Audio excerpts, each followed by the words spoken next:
Hi, everyone. Happy fall, happy autumn. Such a beautiful time of year where God changes the colors and the leaves, and it's so lovely to be outside as the air gets a little bit more crisp and a little bit less humid. Such a wonderful time of year to move into. So I encourage you to enjoy that.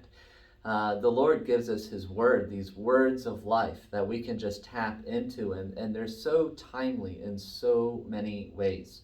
Right now, as our church family heads into a time of transition, as I and my family head into a time of transition, there is a verse that is both an encouragement and a challenge to me personally, but I think it is also for you as a church family.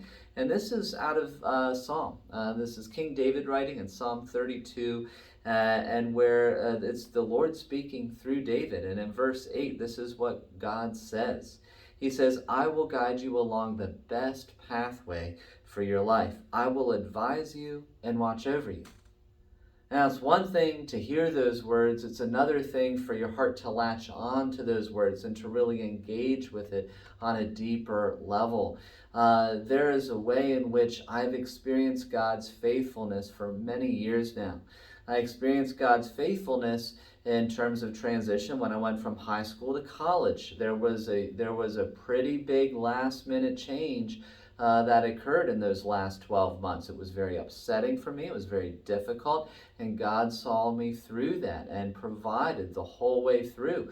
And in retrospect, I am so glad that God did everything that He did. But in the midst of that change, that was really hard. But I experienced God's faithfulness throughout it.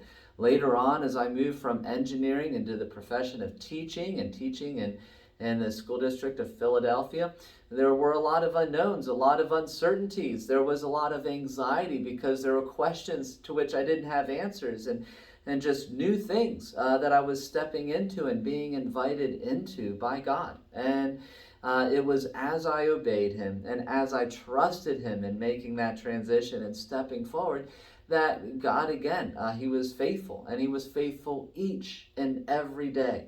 That was both the good days and the easier days, as well as the more challenging days. And again, it was God being faithful.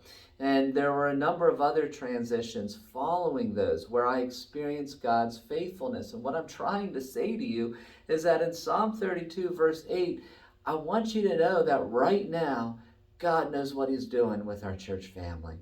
God knows exactly what He's doing with Bright Hope Fellowship. He knows what He's doing in your life personally. However grim or bleak or drear things ahead may look to you now, no matter what those anxieties may be, no matter what the sadness may be, I want you to know that God is with you.